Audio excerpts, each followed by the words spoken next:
పాలన గాలి కొదిలి బూతులతో కాలం వెళ్ళబెచ్చుతున్న రేవంత్ రెడ్డి పనితీరును ఒకసారి గమనించండి అని చెప్పి కూడా నేను విజ్ఞప్తి చేస్తా ఉన్నా.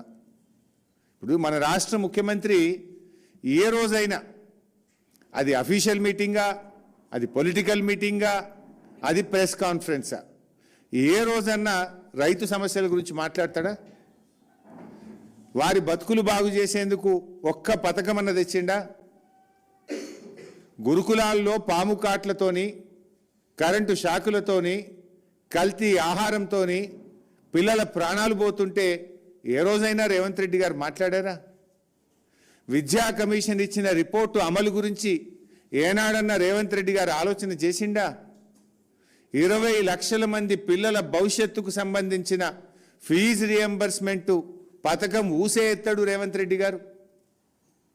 ఉద్యోగాలు లేక నిరుద్యోగులు రోడ్ల మీదకి వచ్చి ధర్నాలు చేస్తూ ఉంటే, జాబ్ క్యాలెండర్ గురించి ప్రశ్నిస్తూ ఉంటే ఒక్క మాట మాట్లాడాడు రేవంత్ రెడ్డి గారు.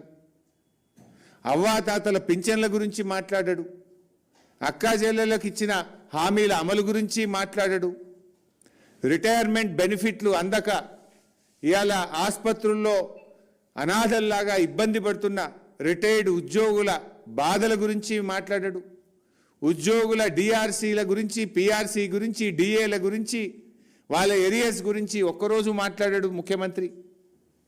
ఇవేమి మాట్లాడాడు కానీ కేసీఆర్ను మాత్రం ఒకటేగా ఆయనను గుర్తు చేసుకోవడము, కేసీఆర్ పోరాటాన్ని, కేసీఆర్ త్యాగాన్ని, కేసీఆర్ కృషిని తక్కువ చేసి చూపించే ప్రయత్నం, బూతులు మాట్లాడే ప్రయత్నం.